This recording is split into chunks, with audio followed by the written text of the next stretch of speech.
Hi guys, a very good morning to all of you and I hope you all are safe. Maybe excited for my class, so I'm here to teach you SST Standard 4 it's chapter 8 and the chapter name is Our Natural Resources, Water and Soils. So before starting the chapter, I request all of you to please stay at home and enjoy your quality time with your family members. You can enjoy like playing the ludos, carom, video games. In fact, you can complete your holiday homework, your project work, because that marks it will add in your term 1 exam, and you can complete your homework which you received on online classes, because once the school will open, I just want all the homework. So I have all the records, so it's better that you should complete your all homework in your fair copy. Complete it in your legible handwriting, good handwriting, and please use dark pencil. We all know that it's a very pandemic situation, COVID-19. Because of this virus, we can die also. So please be safe. You can enjoy the time with family members. Do not go outside. Do not interact with other persons. Just stay at home and do not go outside. I might guess that you guys had completed your healthy and delicious breakfast. So eat healthy and stay happy at home. And whenever you are going to eat your meals, please wash your hand properly so that you will fight from the COVID-19. So today we will start the chapter, starting this chapter 8, and the topic is soil resources. So in this chapter we will see the different types of soil. But before starting this soil resources, we will take a short look at what we have learned in this chapter, previous classes about the water. And then after we will go through the sources, soil sources. So if you don't have the book, then please purchase it as soon as possible. So let's start the chapter. I'm going to start the chapter. So just take out your book. So I'm reading with you. You also read with me. So first of all, we will talk about the water resources. We all know that water is very important for all living things. We need water for different purposes like drinking, bathing, cooking, washing, and for growing crops. In fact, that we all know that in our earth, the water has present about the 3/4 part, which is covered with oceans. But that all water, it is not good for our health. Water is mainly, it is like a salty water, and it is not fit for drinking or cooking. So in our on earth, we have a fresh water which is used by us, exist in lakes, rivers, streams and ponds.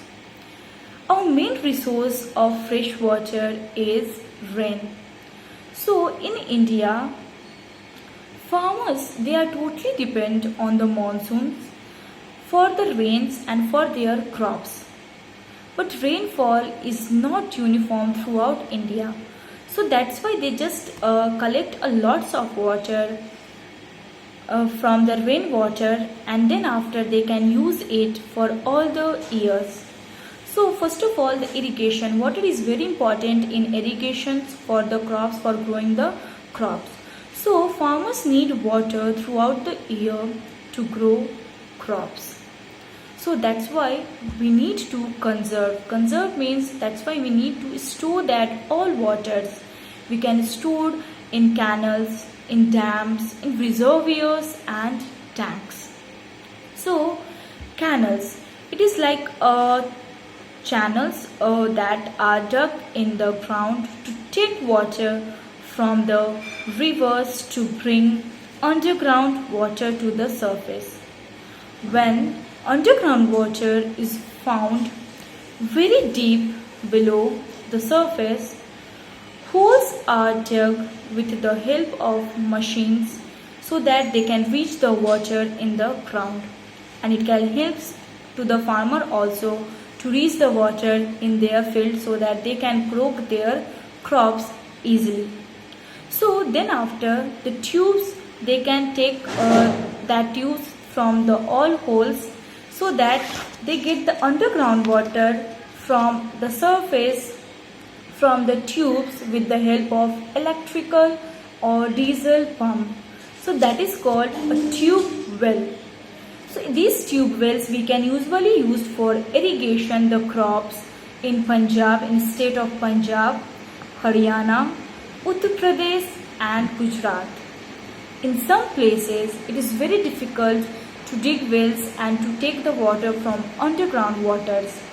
That's why here we are store the rainwater in tanks and ponds, and then after we can use that water for agriculture later. This is the most common part in South India. We can use the tube wells for irrigation, for irrigate and for growing the crops. Here we can use a dam also. It is built across a river to hold back the flow of water. So these walls have a special gates that is called sluice gates, which can be opened and closed to the control of the flow of water.